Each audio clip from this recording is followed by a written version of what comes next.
Bang ini baru pulang kerja. Dengan senang hati bersembunyi di dinding untuk menonton pacarnya di sebelah. Tapi sepertinya ada sesuatu di sisi itu. Dia baru saja mengeluarkan lampu dan melihat bahwa itu adalah catatan yang ditinggalkan pacarnya untuknya. Di kertas itu tertulis jam 10, kamu harus tetap di rumah dan jangan kemana-mana. Melihat catatan ini, sepertinya ada kejutan. Etsuro mandi cepat. Juga menyebarkan selimut dan bantal menunggu Rio datang.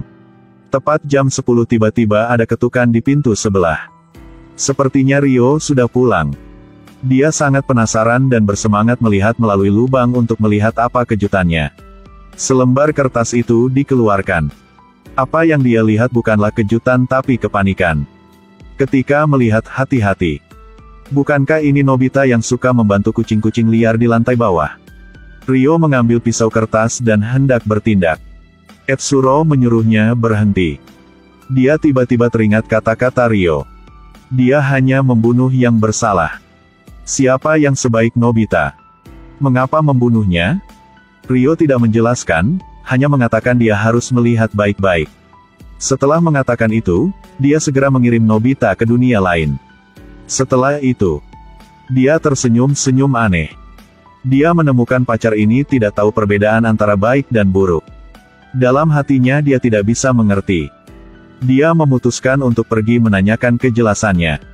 Tapi ketika dia memasuki kamarnya, dia melihat sekelompok orang berpakaian hitam, sedang membersihkan sisa-sisa. Dia tidak dapat menemukannya dimanapun. Etsuro segera bertanya, bos. Rio di mana? Mengapa dia membunuh Nobita? Gadis ini menghormatinya karena menjadi pacar seorang pembunuh Rio. Setuju untuk mengatakan yang sebenarnya padanya. Lalu bawa dia ke kamar Nobita. Lihat semua jenis alat kejahatan di dalam ruangan. Baru sekarang Etsuro tahu. Nobita terlihat baik hati. Tapi dia sebenarnya cabul dan penyalahguna kucing. Memang benar bahwa tidak dapat mengetahui apa yang ada di dalam dengan melihat tidaan di luar. Pada saat ini, dia juga menyadari bahwa dia salah paham tentang Rio. Gadis ini menyuruhnya untuk tidak sedih. Bagaimanapun, dia harus mati cepat atau lambat. Karena Rio selain membunuh orang, dia tidak akan berteman dengan siapapun. Belum pernah ada pengecualian. Setelah melalui ini, dia merasa terlalu takut dan bersembunyi di dalam rumah, tidak berani membuka pintu. Tepat pada saat ini, di jendela sepertinya ada sosok yang berjalan masuk. Semakin dekat, membuatnya takut setengah mati. Buka tirai untuk melihat, itu Rio. Dia sangat takut sehingga dia berkeringat dingin. Dia penasaran bertanya pada Rio. Apakah kamu terbang dari balkon ke sini? Itu benar karena kamu tidak membukakan pintu untukku. Dia menggunakan alasan bahwa dia tidak enak badan, untuk membela diri. Mendengar kabar bahwa pacarnya sedang tidak enak badan, dia segera merangkak di bawah selimut untuk menghangatkannya. Etsuro ingat pembunuhan cepat pacarnya. Terlalu takut jadi mengambil bantal untuk memisahkan di tengah. Katakan padanya untuk jangan terlalu dekat dengannya. Rio tidak mengerti kenapa pacarnya menghindarinya seperti itu. Etsuro bangkit. Dia dengan keras mengatakan alasannya. Membunuh itu salah. Bahkan jika dia bersalah, dia harus dihukum oleh hukum. Rio memprotes dengan mengatakan, tidak ada keadilan di tempat ini. Jika aku tidak bertindak, orang jahat akan menjadi orang tua. Keesokan harinya, adik Nobita datang untuk mencari Nobita. Etsuro tidak tahu bagaimana menjawabnya. Karena kakaknya sudah meninggal.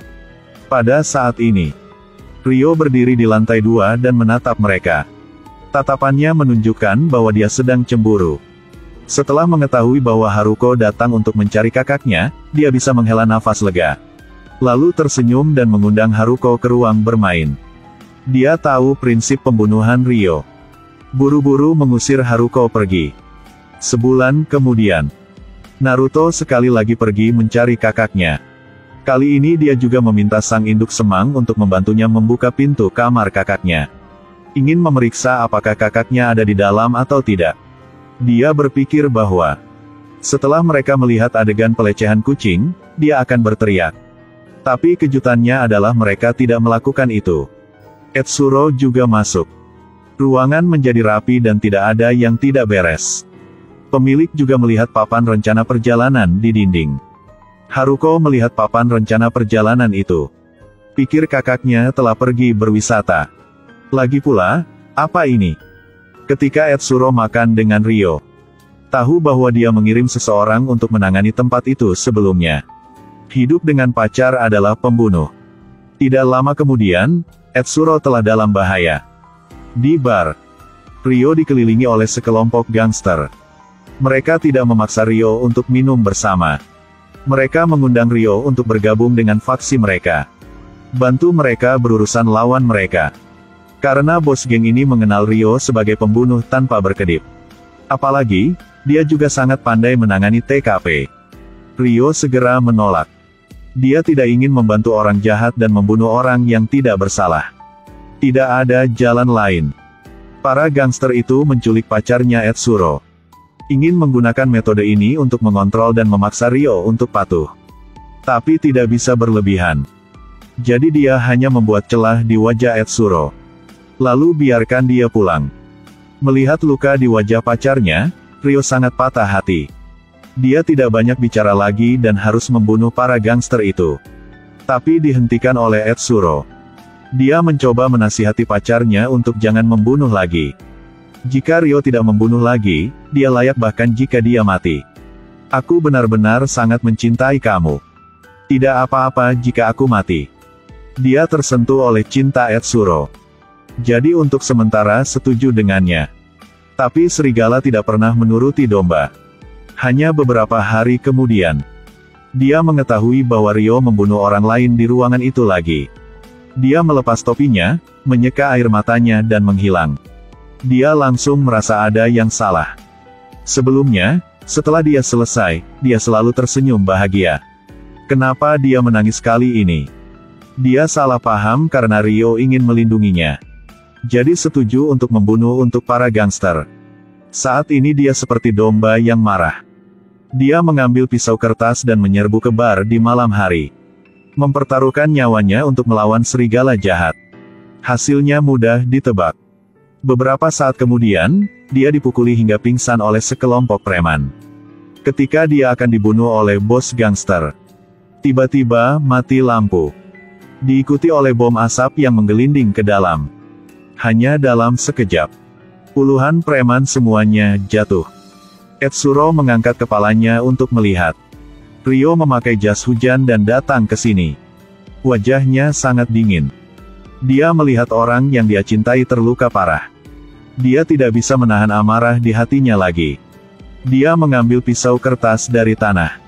Dia memegang dua pisau di tangannya. Kali ini dia tidak akan bercanda lagi. Dia masih menggunakan jurus lama yang sama. Cepat dan ringkas. Segera setelah itu, dia membunuh mereka semua. Pada akhirnya, pasangan ini telah berdamai seperti sebelumnya. Apakah Anda pikir ini akan menjadi akhir? Dia menikam Etsuro dengan pisau.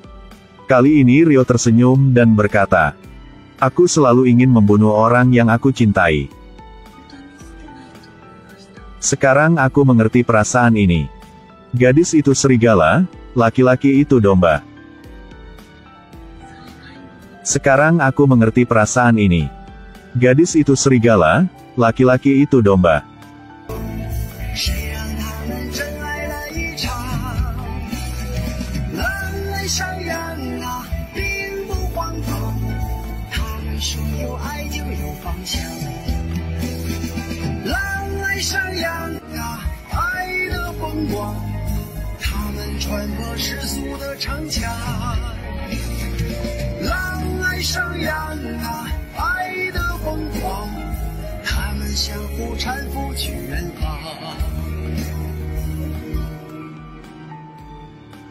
Jadi pertanyaannya adalah, kalau punya pacar sama gitu, apakah Anda seperti saya, akan memasang dua roket untuk melarikan diri darinya?